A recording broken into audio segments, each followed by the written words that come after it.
தற்போது திமுக எம்பி திரு திருச்சி சிவா நம்முடைய இணைப்பில் இருக்கிறார். சார் வணக்கம். வணக்கம். திரு சுதர்ஷன் ரெட்டி இந்தியா கூட்டணியின் வேட்பாளராக அறிவிக்கப்பட்டிருக்கிறார். எதன் அடிப்படையில் அவர் தேர்வு செய்யப்பட்டிருக்கிறார்?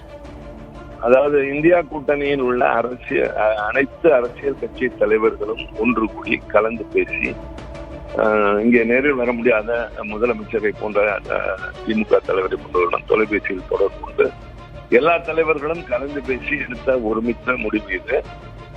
திரு சுதர்ஷன் ரெட்டி அவர்கள் உச்சநீதிமன்ற நீதிபதியாக இருந்தவர், உயர்நீதிமன்றத்தின் தலைமை நீதிபதியாக இருந்தவர், புகழ்பெற்ற வழக்கறிஞர். இவ்வளவு முக்கியமான பெரிய பொறுப்பிற்கு உகந்தவராக அவர் அனைத்து கட்சிகளும் நாங்கள் சேர்ந்து முடிவெடுத்திருக்கிறோம். நாளை மதியம் 1 மணிக்கு நாடாளுமன்றத்தின் பழைய மன்றத்திற்கு மைய மண்டபத்தில் வேட்பாளர் அறிமுகம், அனைத்து உறுப்பினர்களும் நாடாளுமன்ற உறுப்பினர்கள் வாக்காளர்கள் கலந்து கொள்கிறோம். 21ஆம் தேதி வேட்புமனு தாக்கல் நடைபெற இருக்கின்றது. நிச்சயமாக எங்களுடைய கூட்டணியின் சார்பில் நிறுத்தப்பட்டிருக்கிறவர் வெற்றி பெறுவார் என்ற நம்பிக்கை. முன்னதாக நீங்கள் போட்டியிடுவீர்கள் என்பதான தகவல்களும் வெளியாகி இருந்தது.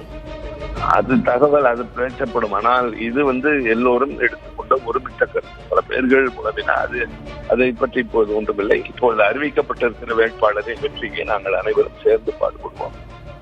எங்கள் தலைமையும் சேர்த்து எடுக்க முடிவுதான். அரசியல் சார்பில்லாதவரை தேர்தலில் நிறுத்த என்ன காரணம் திரு திருச்சி சிவா? பல்வேறு காரணங்களை தலைவர்கள் அலசி ஆராய்ந்தார்கள். அந்த அடிப்படையில் ஒருமித்த கருத்தில் ஒரு வேட்பாளரை நிறுத்தியிருக்கின்றார்கள். அந்த காரணங்கள் 1, 2 என்று சொல்ல முடியாது, பல்வேறு காரணங்கள் அடக்கும். ஆக இவர் சிறந்த வேட்பாளர் என்பதில் யாருக்கும் 2 வேறுபட்ட கருத்து. நன்றி திரு திருச்சி சிவா இணைப்பில் வந்தமைக்கு.